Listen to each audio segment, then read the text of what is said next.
Hello, I'm Doug Llewelyn. Several years ago, I had the pleasure of producing a record-setting television event that involved the world of Al Capone. And with that thought in mind, you can't imagine how interesting it is for me to be sitting here in the same room with Jack O'Halloran.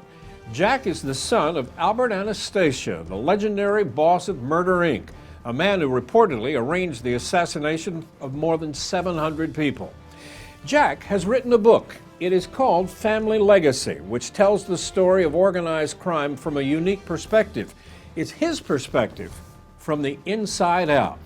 And we have a few questions for Jack, and let me begin, Jack, by asking you, why did you write this book? I wrote this book because I didn't want my father and people like Meyer Lansky and Charlie Luciana and Frank Costello to go down in history as mugs, because they weren't.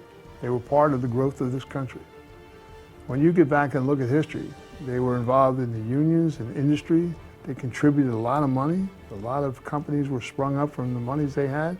They protected a lot of people. So I felt that it was time someone had to tell the truth and set some records straight as about some of the things that have happened in our society that are cornerstone monumental deals. That's interesting. Why did you wait so long to write the book? I started this thing years ago, and I waited for certain people to pass away because I didn't want them to have to go through a bunch of hassle. If people went to them and asked questions in reference to myself, I have no problem with what they would have been told. I was actually groomed, I think, to do this. I was taught a lot of things. I was taken places and shown things. I was around and saw things that you can't remove what's in someone's mind. In essence, Jack, tell me, what is the book really all about? I guess you would call it a political conspiracy driven by the mafia. And it tells the truth of how people were blamed for things that they really didn't do.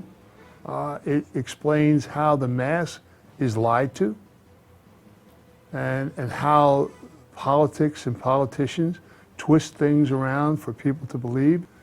And for anyone to believe the one bullet theory of Kennedy is ridiculous. I mean, you can't tell me that someone's not in the room that was there when I was standing right in front of them.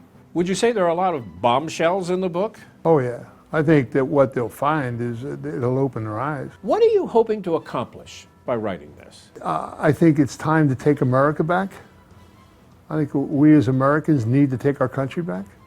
I think that we've been bamboozled. You sit in front of a television set, and at 6 o'clock, how many people sit there and they watch the news? And that news is only put together to make awards. They don't tell you the truth. Where'd the money go? Everybody always asks the same question, where'd the money go? But nobody ever gives an answer.